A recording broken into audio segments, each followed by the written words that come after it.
பிரியமானவர்களே, எல்லாம் நல்லா இருக்கீங்களா? இந்த காலையில் உங்களை சந்திக்கிறதில் நான் மிகுந்த மகிழ்ச்சி அடைகிறேன். இந்த நாளிலும் கர்த்தருடைய வார்த்தையை நாம் தியானிக்கலாம். யாக்கோபு எழுதின நிருபத்தில் 4வது அதிகாரம் 10வது வசனம், ஜேம்ஸ் சாப்டர் 4 verse 10, கர்த்தருக்கு முன்பாக தாழ்மைப்படுங்கள், அப்பொழுது அவர் உங்களை உயர்த்துவார். உண்மையாகவே தாழ்மை உள்ளவர்களை கர்த்தர் உயர்த்துகிறவராக இருக்கிறார்.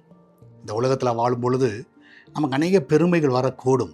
அநேக விஷயத்தில், படிப்பு விஷயத்தில், நம்முடைய அழகில், நம்ம இருக்கிற டேலண்டில், நிறைய காரியத்தில் உள்ளுக்குள்ளாரியே நம்ம நினைப்போம், நம்மளை மாதிரி யாரும் இல்லை அப்படிலாம் யோசிப்போம். ஆனால் வசனம் சொல்லுகிறது, கர்த்தருக்கு முன்பதாக தாழ்மைப்படுங்கள்.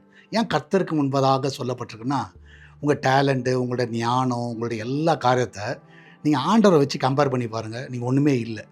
ஏன்னா அவர் எல்லாவற்றிலும் தலை சிறந்தவர். அவருக்கு முன்பதாக நீங்கள் தாழ்மையாக இருங்கள். அதனால் நான் விசுவாசிக்கிறேன், இன்றைக்கி உங்களை உயர்த்தாதபடி உங்களை தாழ்த்தி பாருங்கள், கர்த்தர் நிச்சயமாக உயர்த்துவார். இந்த நீங்கள் பார்த்தீங்கன்னா, இந்த ஷாப்பிங் மால்லாம் போனீங்கன்னா நிறைய இடத்துல இந்த எலிவேட்டர்ஸ்ன்னு இருக்கும், சரியா? நீங்கள் பார்த்தீங்கன்னா அதில் கீழேருந்து மேலே போகிறதுக்கும் மேலேருந்து கீழே வரத்துக்கும் அந்த எலிவேட்டர்ஸை யூஸ் பண்ணுவாங்க. நீங்கள் கீழேருந்து மேலே போகிற எலிவேட்டரில் நீங்கள் ஃபஸ்ட்டு ஸ்டெப்பில் நின்னால் போதும், அது உங்களை அழகாக மேலே போய் விட்டுரும், சரியா?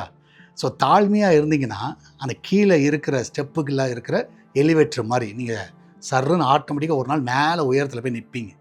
அதே பெருமை வந்துச்சுன்னா மேலேருந்து கீழே இறக்கி விடுது பார்த்தீங்களா, அதுவே தானாக இறக்கி விட்டுரும். அதனால் நீங்கள் இந்த எலிவேட்டரில் எதை நீங்கள் செலக்ட் பண்ணுறீங்கன்னு நீங்கள் பார்த்துக்கோங்க. கீழே இருக்கிறதுல ஸ்டெப்பில் ஏற போகிறீங்களா, இல்லை மேலே இருக்கிற ஸ்டெப்பில் ஏறி கீழே இறங்க போகிறீங்களா? நான் விசுவாசிக்கிறேன், நீங்கள் தாழ்மை உள்ளவர்களுக்கு கர்த்தர் நிச்சயமாக உயர்வை கட்டளையிடுவார். எல்லா விதத்தில் கர்த்தர் உயர்த்துவார். நம்மளாம் ஜெபிக்கலாமா? நன்றி ஆண்டவரே, இந்த அருமையான வேலைக்காக நன்றி செலுத்துகிறோம். இந்த நாளிலும் ஆண்டவரே, எல்லாவற்றிலும் ஆண்டவரே, நீங்கள் நல்ல ஞானத்தை கொடுத்துருக்கிறீர், தாழ்ந்துகளை கொடுத்துருக்கிறீர், கிருபைகளை கொடுத்துருக்கிறீர். எந்த விதத்தில் ஆண்டவர் நாங்கள் எங்களை உயர்த்தாதபடி ஆண்டவரே, எல்லாவற்றிலும் தாழ்மையாக இருக்க எங்களுக்கு உதவி செய்யப்பா. ஆண்டவரே, இந்த நாளிலே கர்த்தாவே, எங்களுக்கு கொடுத்த அழகுக்காய் நன்றி, எங்களுக்கு கொடுத்த அறிவுக்காய் நன்றி ஆண்டவரே, எங்களுக்கு கொடுத்த அந்தஸ்துக்காய் நன்றி, எங்களுக்கு கொடுத்த உயர்வுக்காக நன்றி ஆண்டவரே. எல்லாம் ஆண்டவரே கர்த்தாவே, ஆண்டவரே, எல்லாவற்றிலும் நாங்கள் தாழ்மையாக இருக்க எங்களுக்கு கற்றுக்கொள்ள உதவி செய்யுங்கப்பா. வேலைக்கு செல்கிற பிள்ளைகள், வீட்டில் இருக்கிற பிள்ளைகள் எல்லாரையும் ஆசீர்வதிங்க. இந்த நாளில் பர்த்டே, வெட்டிங் அனுப்பிச்சு கொண்டாடுகிற எல்லா பிள்ளைகளும் ஆசீர்வதிங்கப்பா. அந்த கிச்சன் பகுதியை ஆசீர்வதிங்க. அதில் கர்த்தாவே எல்லாரும் நல்ல பாதுகாப்பை கட்டளையிடுங்க. ஆண்டவரே கர்த்தா, அந்த வீட்டில் அப்பத்துக்கும் தண்ணீருக்கும் எண்ணெய்க்கும் மாவுக்கும் ஒரு குறைவில்லாமல் நீங்கள் நடத்த விடுமா ஜெபிக்கிறேன். சால்வேஷன் டிவி ஆசீர்வதிங்கப்பா. அன்றைய அநேக இடங்களுக்கு அதை கொண்டு போவீராக. எஸ்தர் திருச்சபை ஆசீர்வதிங்க. அநேக ஜனங்களை கொண்டு வாங்க, கொள்ளை பொருளான ஆத்துமாக்களை கொண்டு வாங்க.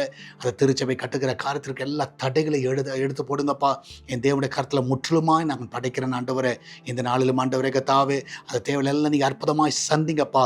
வெளிநாட்டில் இருக்கிற பிள்ளைகளை ஆசீர்வதிங்க. அந்த வெளிநாட்டில் அந்த பிள்ளைகளை சுகமாய் தங்க பண்ணுங்க, சுகமாய் காண செய்யுங்க. எல்லா தடைகளும் நீக்கப்படுங்கப்பா. எங்கள் தேசத்திலே ஆண்டவரே சமாதானத்தை கட்டளையிடுங்கப்பா. ஆண்டவர், இந்த மாணவர் போராட்டம் மற்ற எல்லா காரியத்தையும் நாங்கள் பார்க்கிறோம் ஆண்டவரே. எங்கள் தேசத்தில் ஒரு சமாதானத்தை கட்டளையிடுங்க. ஜனங்கள் ஆண்டவரே சுகமாய் தங்கவும் சுகமாய் வாழும் உதவி செய்யுங்க. ஆண்டவரே கர்த்தாவே, எல்லாவற்றுக்கும் ஆண்டவரே நீதி நியாயம் கிடைக்க உதவி செய்யுங்க. என் தேவன் தாமே நீரே கூட வழி நடத்துவீராக. ஆசீர்வதிங்கப்பா.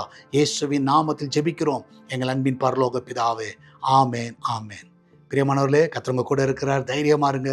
God bless you.